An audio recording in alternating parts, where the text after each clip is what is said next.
Let me peek. Hello, my name is Michael Reyes, and this is my presentation on the history of rock and roll. Throughout this presentation, I'm going to be highlighting key moments and key elements that overall would lead to the development of rock and roll. So, the precursors of rock and roll.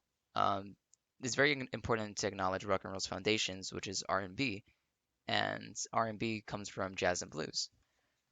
So the jazz and blues were a part of the race records that became more and more popular during the 1920s. And some prominent and fundamental artists of this time were Robert Johnson and Charlie Patton. Together, they would have set the foundations for what would become the Delta Blues. And from Delta Blues, we get a new genre of rhythm and blues. And this new genre would be different because drummers would emphasize the backbeat. This was the biggest change, and this change would be seen all throughout the history of rock and roll.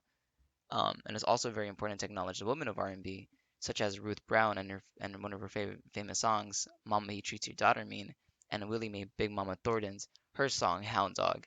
Now these songs start to creep up all throughout the history of rock and roll. So pretty much without R&B, we would not have modern rock and roll. Now, as rock and roll grew, record labels aimed to create a more clear-cut picture for rock and roll, and these changes would ultimately lead to songs becoming more about teenage love and romance, where songs would emphasize different dances. And one popular dance at the time was the twist, which exploded with popularity and even led to songs being dedicated to the twist. And some more important artists at the time were Frankie Avalon and Connie Francis. And over on the West Coast, Southern California pioneered surf music, and this change of picture for rock and roll would emphasize surfing, partying, and girls.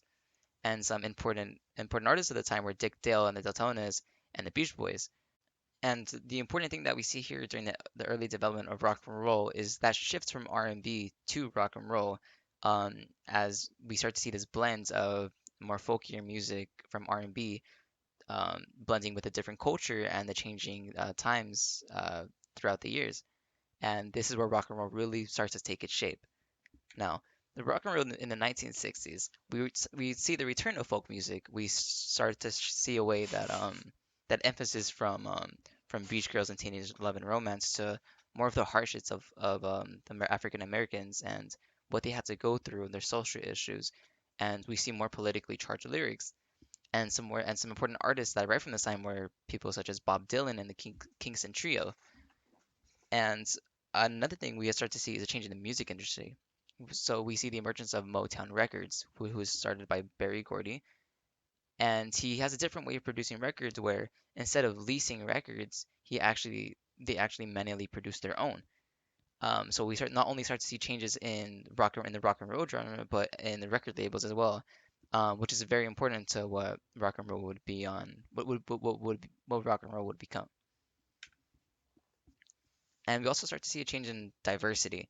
There's three like major uh, movements that happened during the 1960s, where we see the British invasion, such as the Beatles, the Rolling Stones, and the Who, the and implementation of soul music was with people such as James Brown, Aretha Franklin, and Ray Charles. And we even start to see the influence of folk rock and psychedelics arrive with counterculture, which was the idea of people rejecting modern culture and by wearing like bright colors and long hair. And we start to see new artists come up during the Summer of Love. And some very important artists at the time were Jimi Hendrix, Sly and the Family Stone, and Stevie Wonder. And not only does rock and roll diversify even more, but we start to get even more iconic sounds that would go on to influence many other artists throughout the times. Now, rock and roll in the 1970s, we start to see an even bigger change. We start to see the change going away from more folkier, more softer sounding to more softer sounding rock and roll to more hard rock and heavy metal from 1969 to 1975. We see a genre called a heavy blues, which includes people like Led Zeppelin, Black Sabbath, Kiss, and Queen. And through these artists, we see the influence of the metal underground movement, which happened through 1979 and through 1989, which we see other bands emerge such as Metallica, and we start to see different strands of rock and roll start to keep up, where you have the more folkier, softer pitches of rock and roll to the more heavier ones. But also we see a new movement of punk, reggae, and the new wave. um, which occurs from 1975 through 1979. We start to see new sounds emerge from DIY or garage band rock, and we see bands emerge such as the Sex Pistols or the Clash. And we also see a new wave of artists emerge too, such as Blondie and the Talking Heads. And we also see the integration of more Jamaican rock, or what would be called reggae, which is the influence of Jamaican uh, folk music with R&B. And R&B starts to make its way, and it still has its influence all throughout the history of rock and roll. And we see important artists such as Bob Marley and the Wailers. And we also see a change of rock and roll in the digital age as new technology allows for different sounds. And we see the boom of pop and electro pop occur from 1979 through 1985. And one thing that helped fuel this was MTV's airing of 24/7 music videos. And one of their first music videos being appropriately Video Killed the Radio Star by the Buggles. And so we start to see very different sounds emerge from the already spreading branches of rock and roll. And we also see an emergence of pop music come from different artists like Michael Jackson, Madonna, Prince, and Van Halen. So not only do we have different branches occurring from the 60s, but technology helps further spread those different branches of rock and roll.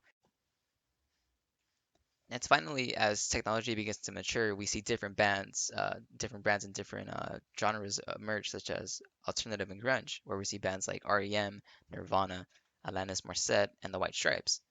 We also see the emergence of nu metal, which is a combination of rapping and rock and roll, and we see different artists appear, such as Linkin Park and Rage Against the Machine. And not only does different technology allow for different sounds and more rougher sounds that appear in alternative and grunge, technology also changes the way the music industry worked, with allowing for the download of music on online, such as apps through as Napster. And Napster is also important because it helped set the music industry on fire.